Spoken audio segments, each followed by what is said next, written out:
In 1953, a secret operation changed Iran forever. It wasn't a war, it wasn't an invasion, it was something quieter. Behind closed doors, intelligence agencies worked in the shadows to remove a democratically elected leader and reshape the future of an entire region. 70 years later, the consequences of that decision are still unfolding. Missiles fly, alliances shift, tensions rise. But to understand today's conflict between the United States and Iran, we have to go back to where it truly began. This is the real story.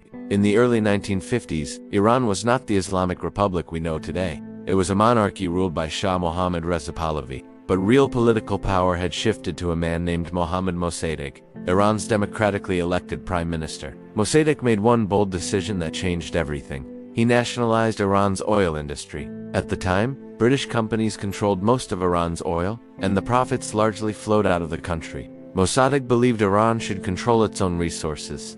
To many Iranians, this was a moment of national pride. To Britain, and eventually the United States, it was a threat. This was the height of the Cold War.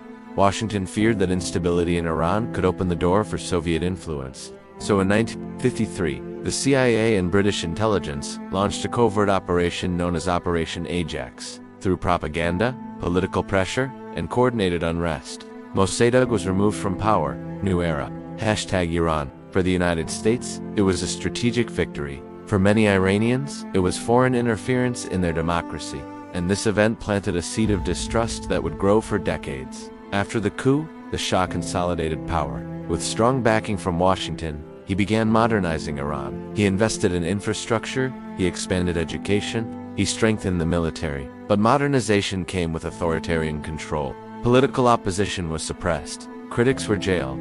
The secret police, known as Savak, monitored dissent. To Western governments, Iran was a stable ally in a volatile region. To many Iranians, the Shah represented corruption, inequality, and foreign dependence. And beneath the surface, pressure was building. By the late 1970s, protests spread across Iran. Religious leaders, students, workers, and intellectuals united against the monarchy. At the center of this movement was Ayatollah Ruhollah Khomeini, a cleric who had been exiled for opposing the Shah. In 1979, the Shah fled the country. Khomeini returned to Iran, and within months, the monarchy collapsed. Iran became the Islamic Republic. It was no longer aligned with the West. It defined itself in opposition to American influence. And relations between Washington and Tehran would never be the same again. Later in 1979, tensions exploded. When the United States allowed the exiled Shah to enter America for medical treatment, many Iranians saw it as a sign that Washington still supported him. In November 1979, Iranian students stormed the U.S. Embassy in Tehran. They took 52 American diplomats hostage. The crisis lasted 444 days. For Americans, it was humiliation broadcast daily on television. For Iran's new leadership, it was a statement, a declaration that foreign interference would no longer be tolerated. Diplomatic relations between the two countries were severed. They have never been fully restored. The distrust that began in 1953 had now become open hostility.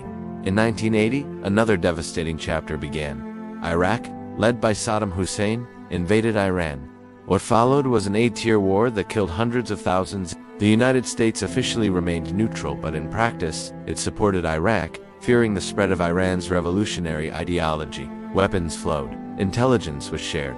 Meanwhile, Iran faced economic isolation and growing sanctions. By 1988, the war ended in a brutal stalemate. But the conflict deepened Iran's sense of isolation and reinforced its belief that it stood alone against powerful enemies. In the decades that followed, the conflict between the United States and Iran rarely became direct war. Instead, it moved into the shadows. Iran expanded its influence across the Middle East. It supported groups like Hezbollah in Lebanon. It backed militias in Iraq. It became involved in Syria's civil war. The United States strengthened alliances with Israel and Gulf states, many of whom saw Iran as their greatest threat. This was no longer just a political disagreement. It was a regional power struggle, a Cold War across the Middle East. Then came the nuclear issue. Western governments accused Iran of pursuing nuclear weapons. Iran insisted its program was for peaceful energy. In 2015, a historic agreement was reached. Iran agreed to limit its nuclear activities in exchange for sanctions relief. For a brief moment,